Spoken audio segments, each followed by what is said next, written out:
Namaste everyone. Wishing you all a very happy 8th United Nations International Yoga Day that is being celebrated across the globe today.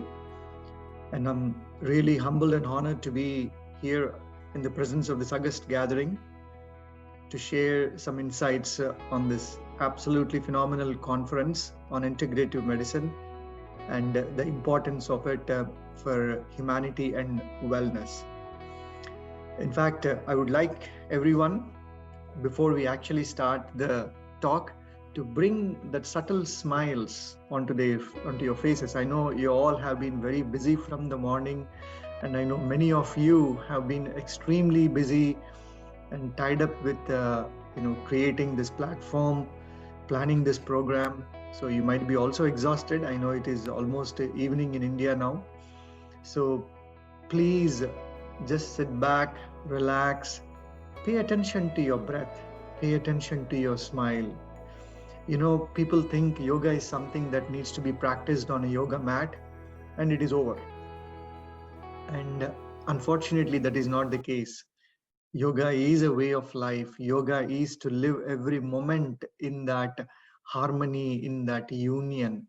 That is the very essence of yoga. So let us live yoga every moment. And all it takes for us to live yoga is to bring that subtle smile onto your faces. The moment you bring that subtle smile onto your faces, your body starts to relax instantly, your mind starts to relax, and you start pay attention to your breath. Automatically there is a shift from that sympathetic nervous system to parasympathetic nervous system. There is phenomenal amount of scientific research. All the previous speakers have beautifully elaborated the power of yoga, the research of yoga, the power of integrative medicine and integrative approaches towards wellness. So please, everyone, before we dive into this session, to this talk, bring that subtle smile, pay attention to your breath, and just sit back and relax so that we are all in union with ourselves and in union with everybody around. Now, I remember last year, there was a beautiful conference that was arranged on the occasion of International Yoga Day that was called Samatvam 2021. And we all know what is Samatvam, that state of equanimity, the state of complete balance when we are performing our duties in our life. So I'm hoping we all achieved that Samatvam in the last 1 year. We have practiced Samatvam every moment of last year. And today we are going to embrace Samanvayam. Samanvayam is that synthesis, that harmony, that integration. And we will try to understand Samanvayam and see how we can incorporate that in our understanding of life, our wellness, and in fact, most importantly, the humanity. Now, to really understand Samanvayam, I would like to share with you a small story. There are different versions of this story, but I think this version is my favorite, which will help us really understand the essence of Samanvayam. Many thousands of years back, there was this king, and then this king had a beautiful courtyard, a lot of scholars, a lot of pundits sitting in his courtyard and talking about various scriptures, various wise matters in presence of the king. And the discussion is about how to get enlightenment, how to attain moksha. So when these discussions happen, every person is telling, oh no, this is the right way to go for moksha. This is the best way for enlightenment. This is the right path. So everybody is coming up with their own path. Everybody is coming up with their own analysis of enlightenment. And after some time, the king really, starts to see there is division and fight between all these different scholars sitting in the courtyard, and none of them are actually able to give the real experience of that enlightenment, but just keep talking and breaking things down in their own way and reaching what we called analysis paralysis. So at this point, he decides to call his minister and say, you bring into the courtyard an elephant and bring a few blind men who have never experienced elephant in their life. So minister gets worried, like, why is king asking an elephant and few blind people who have never seen it or experienced it? But of course, king's orders, so they have to oblige. So the minister goes and brings a wonderful elephant, tall and big, obviously. And then there are a few blind men. So the king now asks each of these blind persons to go and give the description of the elephant. So one person goes, he starts to touch the elephant, and he touches the trunk of the elephant, the beautiful long nose of the elephant. And he touches that and he says, oh, elephant is feeling like a snake.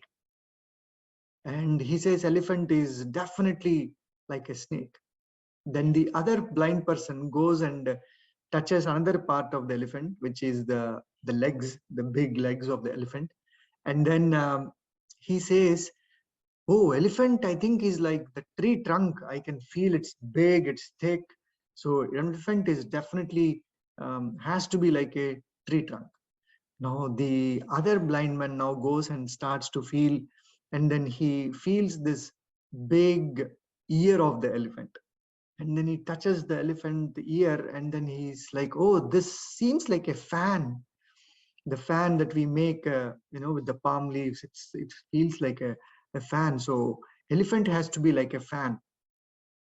Now the other blind person goes and start to touch the big stomach of the elephant.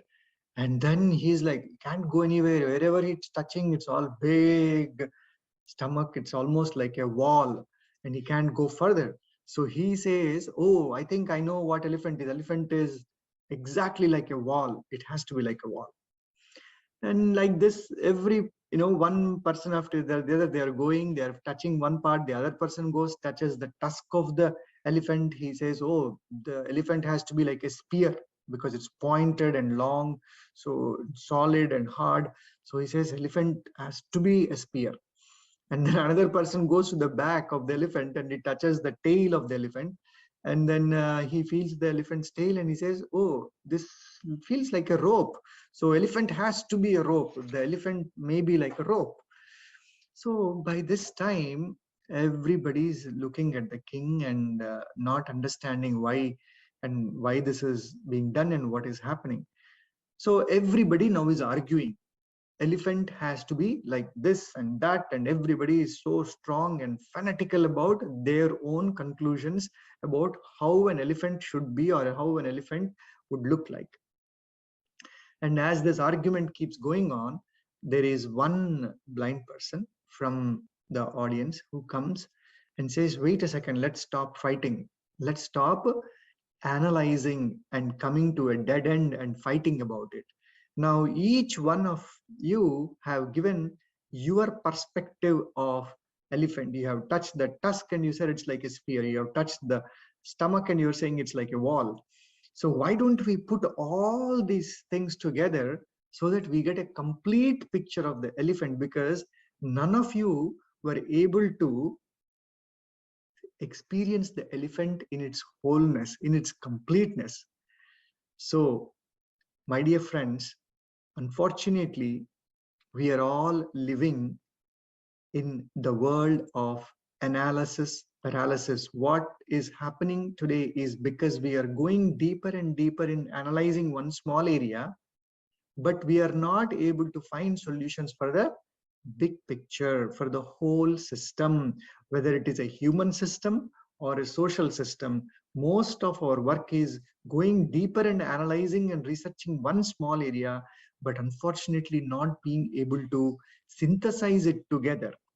And that lack of synthesizing the knowledge, synthesizing the thoughts together is leading us to become blind to other areas. And we are not able to make decisions. We are not able to find solutions, proper solutions, because we are living in what we call reductionist approaches. And we very passionately get attached to our likings and dislikings and getting stuck in those dualities.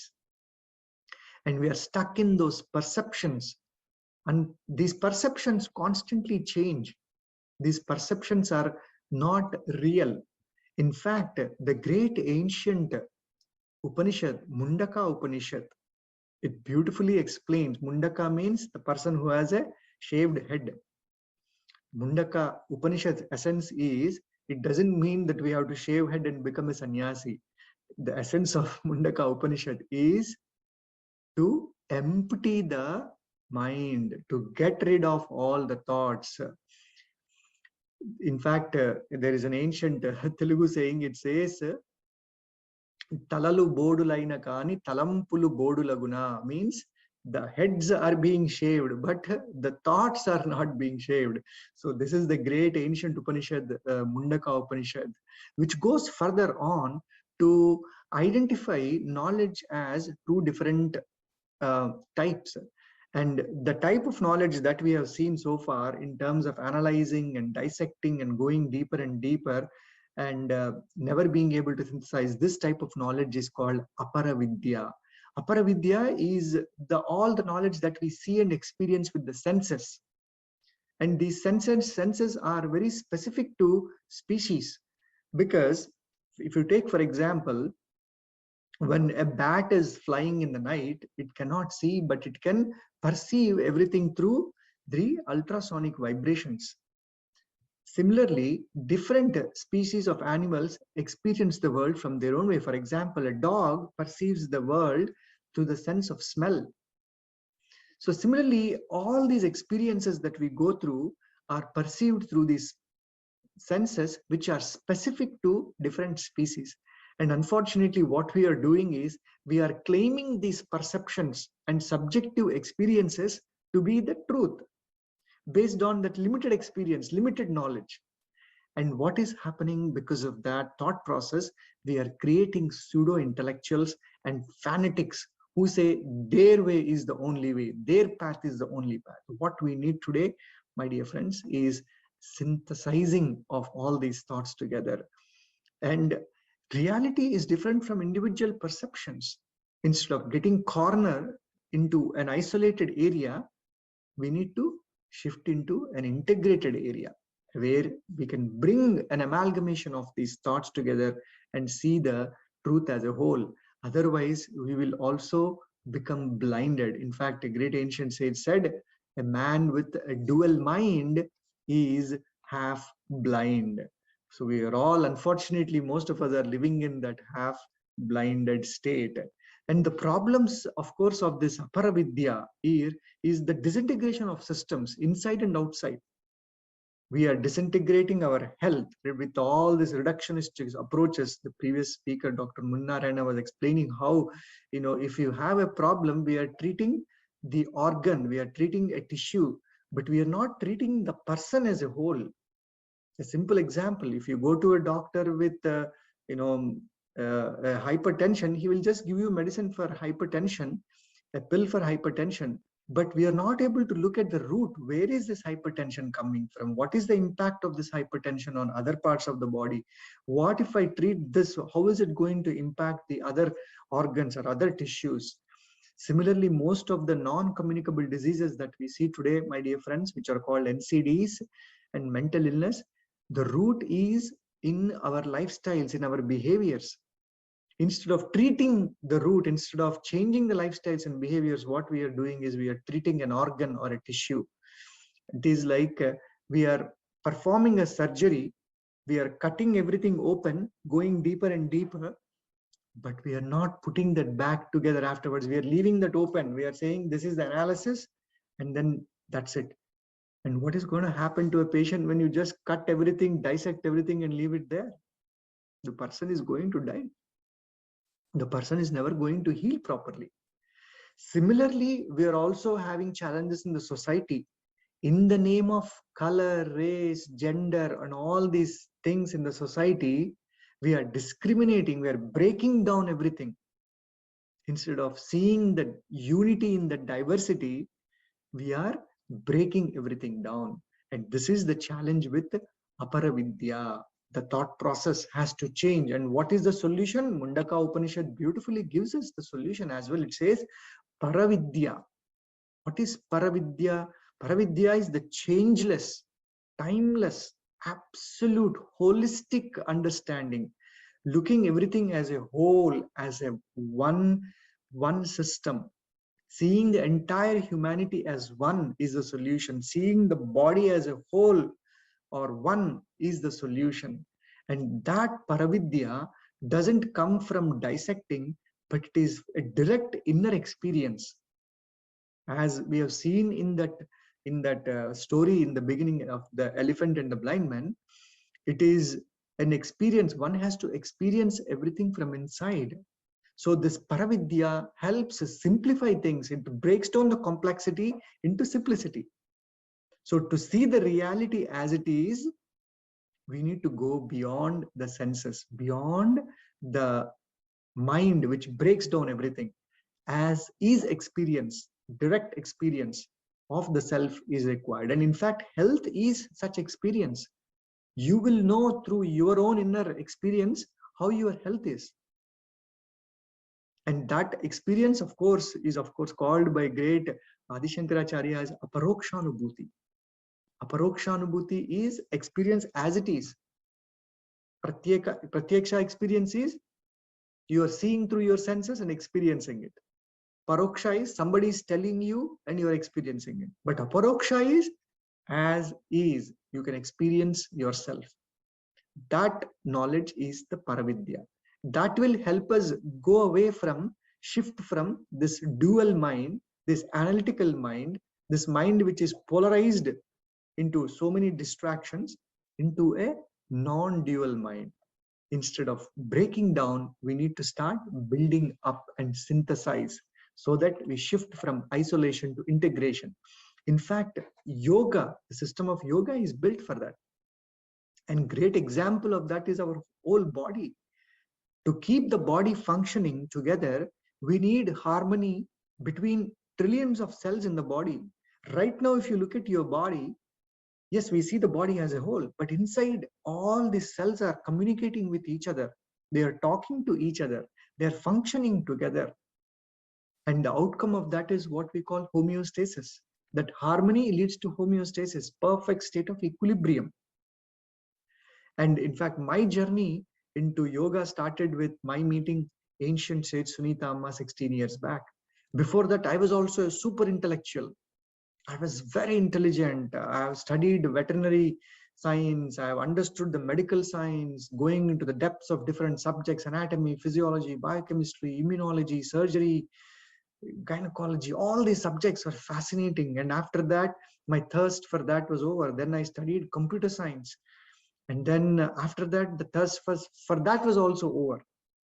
Then I was reading philosophy. I was reading books on spirituality. I went into arts, photography, filmmaking, acting.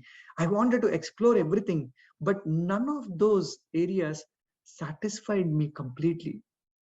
And once I have come to ancient Sunitama, in that my first meditation in her presence, I have for the first time experienced mind as its completeness, because there was stillness in the mind. When all those vrittis in the mind, the fluctuations in the mind about analyzing this, analyzing that, analyzing this, all this analysis has come to stillness, that is when my thirst for knowledge stopped, because first time I'm experiencing myself as it is. That inner experience of the self is wisdom, my dear friends. We need to shift from knowledge to wisdom. We need to catch the root. What is Sookshma? Sookshma is to go to that subtlest of the subtle, which is common in all of us. Yes, my form might be different, my color might be different from another person, my language might be different, my food habits might be different, but there is that one common thread. That common thread, like Lord Krishna talks about in Bhagavad Gita, that thread that connects all the pearls in that necklace, that common thread, that sutram is the Brahma Sutram, right? That Brahman, that pure consciousness, that pure awareness is there in everyone. No one can deny this, because you are aware right now. You are aware of me. I am aware of you. You are aware of the surroundings. That awareness is common for all of us. In that state of pure awareness, so many thoughts are being created. So much of analysis is being done. So much of research is coming out. But what is the source? The source is that pure consciousness. Only when we can't catch that pure consciousness, the root, then we can automatically bring everything together. It is like this. Why do we need to understand the root? Is ancient wisdom again says, Ekoham Bahushyam. Means from one, everything is being created. Now you might ask, what is the proof for that? How do we know that? Well, take a seed. You take a small seed, a mustard seed, forget about big seed, a small mustard seed, and put it in the soil. What happens? It sprouts after a few days, and then it becomes a plant, nice, beautiful shrub. After that, the flowers, and then again from that, seeds come out, and those seeds again fall into the soil, and then again they sprout back, and more plants, and then more plants, and then more plants. So this one seed had how many trees in it? How many plants in it? Infinite. You cannot even count. But it came from that one seed. That one seed is the subtlest of the subtle Sookshma. When we realize that Sookshma, all the differences will disappear. Once we experience that subtlest of the subtle Sookshma, all the illness disappears, because all the cells in the body, all the tissues in the organs of the body are healing in that state of consciousness, in that state of one consciousness. And now, how do we get there? Is that an intellectual exercise? Now, the moment we say this, people will take books, read book after book after book. Sunita Amma never read any books. She never read any scriptures. Even when I went to her, she never encouraged me to read any scriptures. But first and foremost thing was that experience, getting that inner experience, not intellectual exercise. Samanvaya, the synthesis and harmony, is not an intellectual exercise. It's a process actually of emptying everything, going into that state of nothingness, so that we can see that common thread that is there in every person. That common thread, that source, is the life source. It is the life force for our well-being. So we all need to catch that subtlest of the subtle Sookshma. And that Sookshma is not perceived with these eyes. Now, the moment I say we all need to start seeing the commonality, we all start to look for that commonality with this physical eyes. The physical eyes cannot give the reality. There is an inner eye. Of course, in ancient wisdom, we call the third eye. It doesn't mean that there is a third eye sitting here. The third eye is that inner eye. We all have that inner eye of consciousness. Now, I can talk for hours together, but one has to experience, because the way you see through those physical eyes changes. The way you perceive through those physical eyes has to change. And that is what is Samanvaya. That is when the Samanvaya will happen. Only when that inner consciousness opens up. In fact, Sri Aurobindo says in his wonderful work, Synthesis of Yoga, Yoga Samanvayam, he says we need to start seeing that central principle common to all, and always get to the heart of the whole matter. See, when we even talk about yoga, somebody says follow karma yoga, somebody says jnana yoga, somebody says raja yoga, bhakti yoga, somebody says I am a karma yogi, I am a jnana yogi. Let's not identify with these differences. Let's see the common thread in all of that. The essence of all of that is to experience that oneness inside and then oneness outside. That is humanity. What is needed today, my dear friends. Same thing with subjects. People say, oh, I am an expert in biochemistry, I'm an expert in philosophy, I'm an expert in mathematics. Yes, you have gone down deep into one area and you have mastered that. But what is the source? The source is always the same. If you look at our own cell, if you take even one single cell, there is biochemistry happening there, there is physics happening there, there is biology happening there, there is chemistry happening there. Everything is happening in that, but we are breaking down those things and saying, oh, I'm specialized in biochemistry, I'm a specialist in microbiology.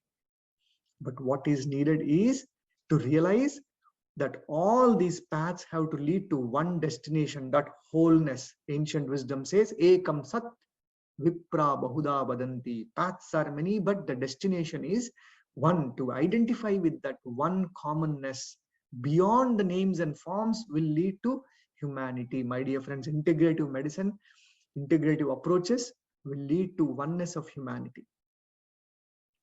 To realize that non-dual experience.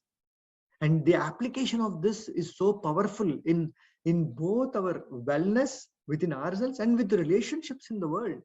Today we see so many problems between person to person. The vices inside, kama, krodha, lobha, moha, mada, matsaryas, anger, jealousy, greed, false ego, pride. All these things, what are they doing? They are separating us from one another, separating families, creating so much of disintegration in the systems inside and outside. We need to start realizing the power of these five fingers when put together becomes a fist. Individually, they cannot do much, but when they come together, they can do wonders. So we need to start realizing that oneness. We can see that, the nations are many, but earth is one. Subjects are many, but knowledge is one. People are many, but breath is one. That breath is connecting. I am breathing the same air, you are breathing the same air, so that oneness exists. And ancient wisdom again says, Eko Vasi Sarva Bhutantaratma, means there is that one which is residing in you, me, and everyone. So let's forget the differences that are at the superficial level and realize that oneness in the society. Let's forget the differences within our body and see the body as a whole instead of going through a reductionist approaches. I'm not saying that is not correct. Yes, it is important to go deep into something, just like that blind person has gone deep into one part of the elephant, but we also need to bring Samanvayam. Ancient says, Sunitama always says about this simple example. She says, we need more needles today rather than scissors. What does a scissor do? It will take a piece of cloth and it will cut into pieces. The cloth is gone, it's all broken into pieces. But then what makes that piece of cloth into a beautiful dress? It is that needle, small but very powerful, pointed, one pointedness. It will have go thread by thread and will stitch and make this beautiful shirt or whatever dress you're wearing. So what we need today is synthesis in all the approaches, my dear friends, and harmonizing all that. Integration is the key, and that integration can happen only when we experience that nothingness. Nothingness. In fact, we are all nothing. If you look at our body at the subtlest of the subtle level, it is nothingness. Now, modern scientific research also is talking about that 90% of the atom is made up of nothingness, it seems. In fact, the weight of the atom is coming from the nothingness, not from the electrons and protons and neutrons. It is that nothingness. So let us all become nothing. As Sunita always says, when we become nothing, then we become something, and then we become everything. Thank you very much once again for giving me this opportunity to share some insights of how Sookshma can help attain Samanvayam within and outside. Thank you very much.